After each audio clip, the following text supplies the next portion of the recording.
질문드리겠습니다. 우리나라에서 있었던 일인데 최근에 TV상에 나온 내용입니다.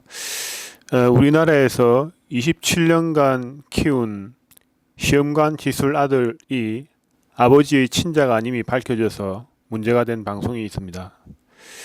집안에 이러한 일이 발생하면 부모뿐 아니라 자식 본인은 더 혼란스러울 것 같은데 이러한 상황에 대해서 어떻게 해결할 수 있는지 질문 올립니다.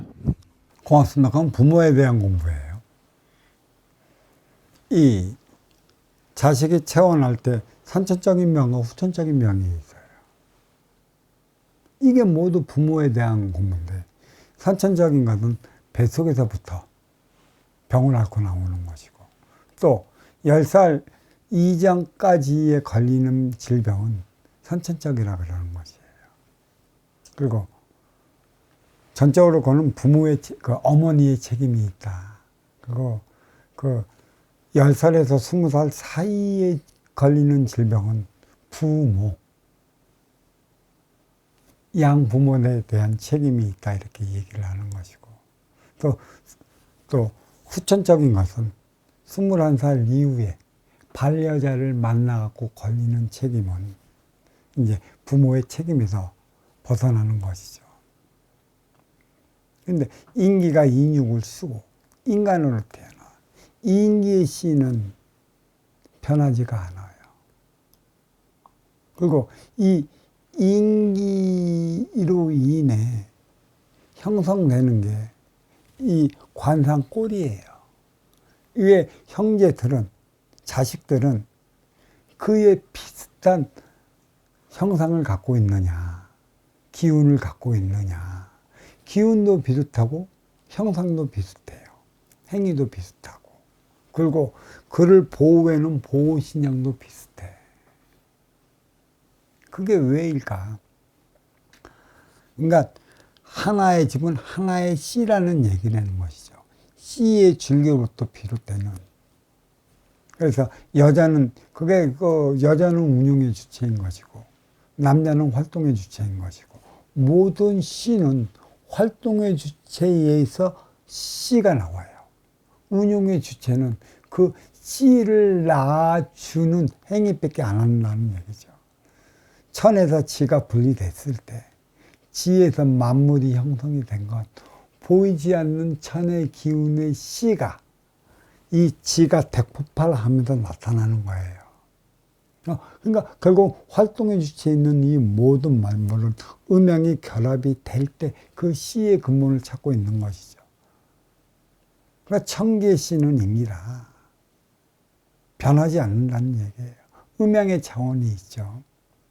그러니까 이 음은 물이고 양은 물질이라는 얘기예요. 육의 생명을 가졌어요. 그리고 이 육의 생명을 낳는 것은 민물이지 바닷물 용왕기운이 아니에요.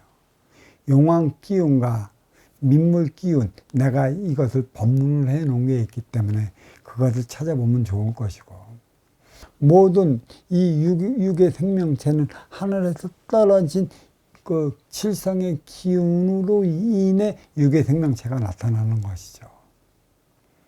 참 하늘에서 떨어지는 이 비도 재밌죠. 결국은 뭐예요?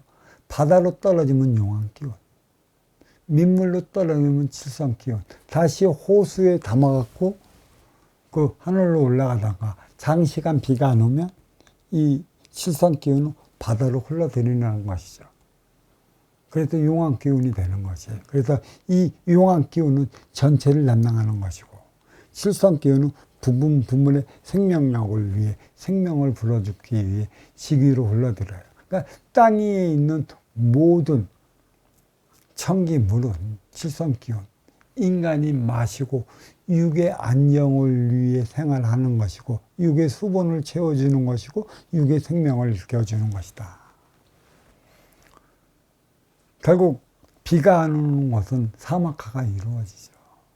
모든 육의 생명체는 뭐예요? 이 땅, 집안을 흘러 들어온 무엇을 만나요? 육의 생명체 나무를 만나는 것이죠. 결국 이 나무는 활동의 주체로서 육의 에너지를 흡수하여 뿌리를 통해 몸통에서 결국 나무의 열매를 맺어요. 그거 시집가고 장가가는 원리가 여기에 있어. 그래서 남자는 장가를 드는 것이지. 물로 인해 모든, 그래서 여자는 시집을 가는 것이지. 물로써 시댁의 모든 시의 근원을 발화시켜 주기 위한 것에 있는 것이에요. 그래서 그 집안의 족보는 양의 기운, 활동의 주체, 남성을 위한 족보예요. 남성을 위한 족보. 그러니까 결국은 여자는 왜 시집을 가도 여자의 그 주체성은 없어. 운용의 주체로만 있는 것이지. 전의 기운의 그 응기로서의 자체로서만 있는 것이에요. 성까지 바꾸잖아. 외국에는, 그 미국에는 진짜 성까지 다 바꾸더라고. 그러니까 운용의 주체, 그 근본의 시는 물질에 있는 것이지 비물질 물에 있는 게 아니라 천계기운은 돌고 돌아. 그 시를 생성케 위한 음의 기운, 운용의 주체라. 그러니까 여기에서 우리는 한 가지 알 수 있는 것은 운용의 주체의 기운이 무엇이고 활동의 주체의 기운이 무엇인지 바로 알아야 하는 것이죠. 그래서 여자는 뭐가 있어요? 자궁이 있는 것이지. 남자는 자궁이 없어요. 또 여자는 뭐가 있어요? 품이 있는 것이죠. 그 조그만 게 무슨 품이 있어? 아니, 보이지 않는 천기의 품은 엄청나. 그 덩치 크고 우락부락한 것도 야들야들한 여자의 미소 한 방이면 가.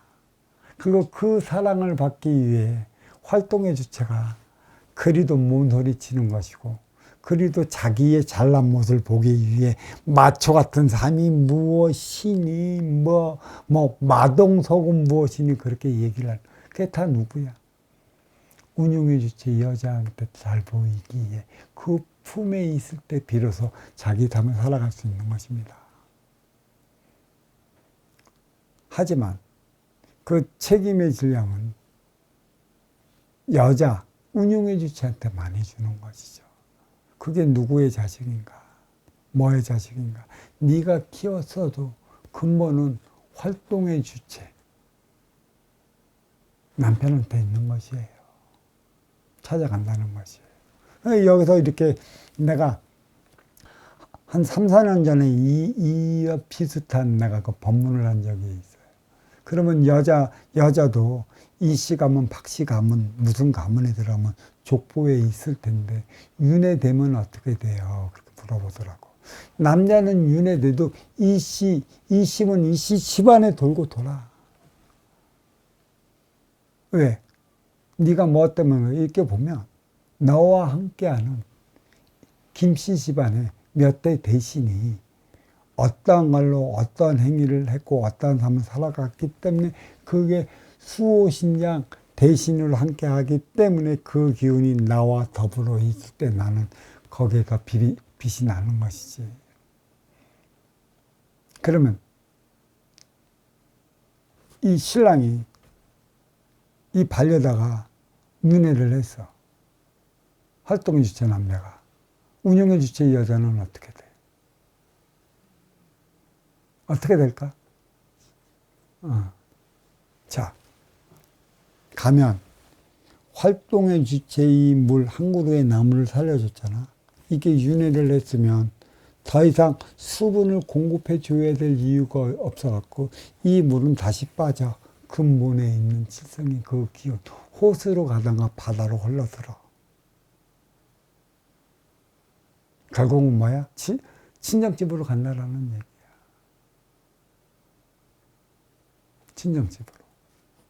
그러니까 3대 안으로 윤회가 된다라면 모르지만 그 깊이가 4고 여자로서의 대신으로서의 그 위치를 다할 때 뭐 5대가 되든 7대가 되든 윤회를 주어지질 않을 때 부부가 함께 있는 것인데 이게 윤회의 차원이 있으면 어쩔 수 없어.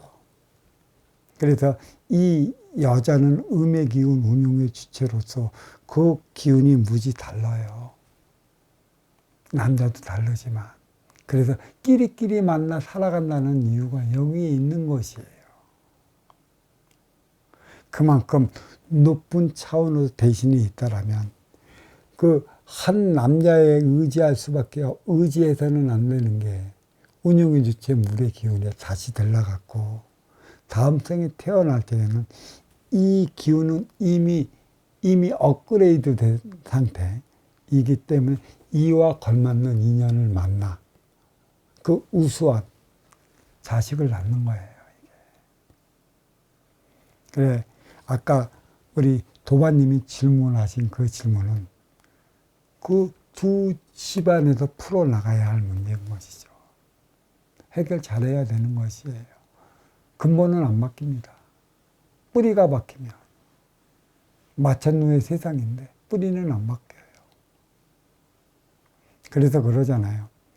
남자 여자 이혼할 때 제일 답답한 여자들이 자기가 낳았다고 자기 자식이라가 자기 고생하면서 성까지 받고 그래서 키운다. 그게 자기 자식인가. 근데 문제는 그게 또 딸이기 때문에 딸이라면 문제는 다른데 아들이라면 그건 네 자식 아니야. 성을 바꾼다고 해도. 그 근본은 찾아 들어가게 되어 있어요. 이러한 문제를 안다면 잘 풀어야 되는 것이죠. 또 이런 것도 있어요. 이게 뭐 입양을 주거나 양자를 주거나 이미 거기에 기울여 있다면 내 자식으로 키워야 돼요. 윤회와 윤회 속에 살아가면 자연스럽게 내 자식으로 화해 버리는 게 있는 것이죠. 어떤 이들은 키운 정, 난정 그러는 것이죠. 난정은 뭐고 키운 정은 뭐야? 그건 정이 아니야. 그건 근본인 것이지. 난정은 없어요. 근본인 것이고 키운 정은 있어요. 애절함. 왜 양자를 주느냐. 그런 개념이 있는 것이죠. 자, 이 질문 여기 마치도록 하겠습니다. 감사합니다.